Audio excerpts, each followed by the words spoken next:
আমরা প্রতিদিনই তেল পাচ্ছি, কোনোদিন অকটেন কোনোদিন পেট্রোল, হাফ গাড়ি মানে 4,500 লিটার।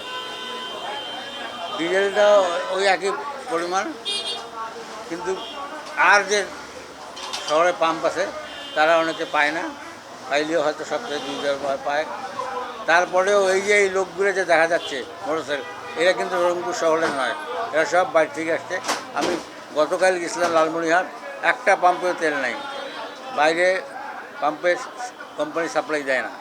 এই যে তেলের সিরিয়ালটা করা হয় মোটরসাইকেলে, সেই সিরিয়ালের মধ্যে দেখি একটা মোটরসাইকেল দীর্ঘক্ষণ থেকে আছে, প্রায় 2-3 ঘন্টা, সকাল প্রায় 8টা থেকে মোটরসাইকেলটা ছিল।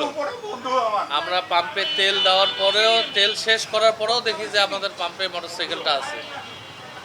যখন আমরা রাত্রে পাম্প ক্লোজ করব, তারপরেও দেখি মোটরসাইকেলটা আছে, তার কোনো প্রতিনিধি নাই।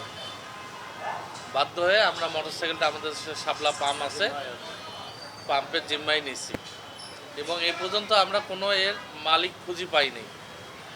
এর যদি সঠিক মালিক হয়, সঠিক কাগজপাতি আনে, তাহলে আমরা গাড়িটা তাকে বুঝে দেব। গাড়ির নাম্বার আমরা এখন বলতেছি না, TVS metro plus, chassis number, কাগজপাতি সলিড হলে আমরা তাকে গাড়িটা বুঝিয়ে দেবো। সাপ্লাই আমার নাম মিজান, আসি বললে যে কেউ দেখে দেবে, তার সঙ্গে আমরা যোগাযোগ করে গাড়ি বুঝিয়ে দেবো। আর 5 তারিখ থেকে আছে আজকে, তারপরে ফেসবুকে দেওয়ানো আছে। আর সাপ্লাই সবাই কম বেশি জানে।